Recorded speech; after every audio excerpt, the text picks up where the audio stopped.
এত বিদ্রোহ কখনো দেখেনি কেউ, দিকে দিকে ওঠে অবাধ্যতার ঢেউ।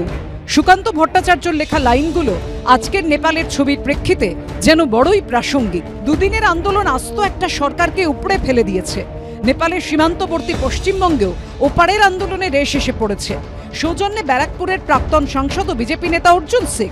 কবে জাগ্রত হবে এই পশ্চিমবাংলা অত্যাচারী দুর্নীতিগ্রস্ত সরকারকে উপড়ে ফেলার জন্য?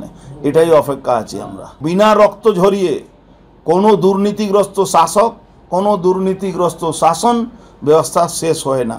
বাংলায় যে যুব সমাজ যারা আজকে তাকিয়ে আছে, চাকরি নেই, চাকরি চলে যাচ্ছে, তারা একটু নেপাল থেকে শিক্ষা নেই, বাংলায় দরকার আছে। অর্জুন সিং এর এই মন্তব্যের প্রতিবাদে ব্যারাকপুর কমিশনারেটের একাধিক থানায় অভিযোগ দায়ের করেছে তৃণমূল। ভাটপাড়া থেকে জগদ্দল, নৈহাটি থেকে টিটাগড়, থানায় থানায় তৃণমূলের পক্ষ থেকে অভিযোগ করা হয়েছে। অর্জুন সিং যে কতটা অশিক্ষিত সেটা বোঝা যায় যে ওর পড়াশোনা কতটা কম।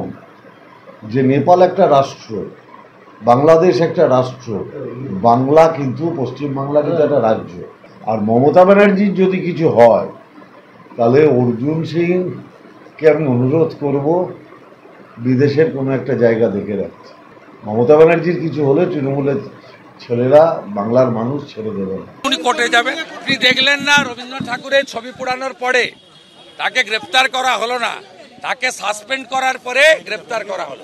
মানে তৃণমূল যদি করেন, যদি খুন, রেপ, যা খুশি করেন, ব্যাংক ডাকাতি করেন, তার বিরুদ্ধে ব্যবস্থা হবে না যতক্ষণ তৃণমূলরা তাকে সাসপেন্ড করবে, তাকে পুলিশ ছুঁতে পারবে না।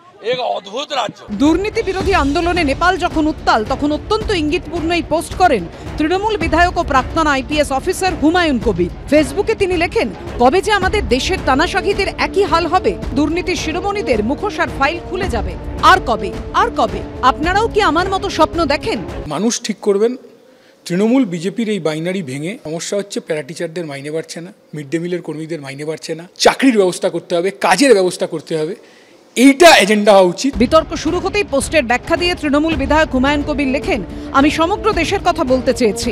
যারা বিভাজনকারী, ডিক্টেটর আর দুর্নীতিগ্রস্ত, তাদের কথা বলতে চেয়েছি, কোনো রাজনৈতিক দলের বিরুদ্ধে নয়। প্লিজ কোনো দলকে জুড়বেন না। মুখ্যমন্ত্রী যেখানে কথা বলে দিয়েছেন, সেখানে আমাদের অন্য কোনো জনপ্রতিনিধি যদি এটা কথা বলেন, তাহলে সেটা তার ব্যক্তিগত মতামত।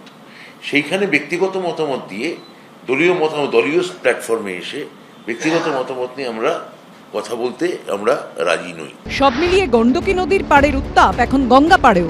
সমীরণ পাল, শিবাশিস মৌলিক ও রুমা পাল, এবিপি আনন্দ।